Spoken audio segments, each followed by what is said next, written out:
हरदी के गाँठे गौराली खेली, हरदी के गाँठे गौराली खेल एली खेली शिवा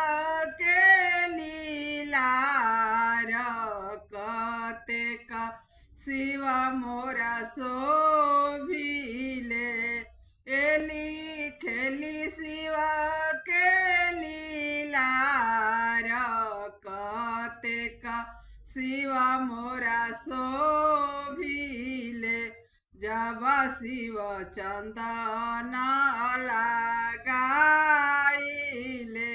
जब शिव चंदन लगाइले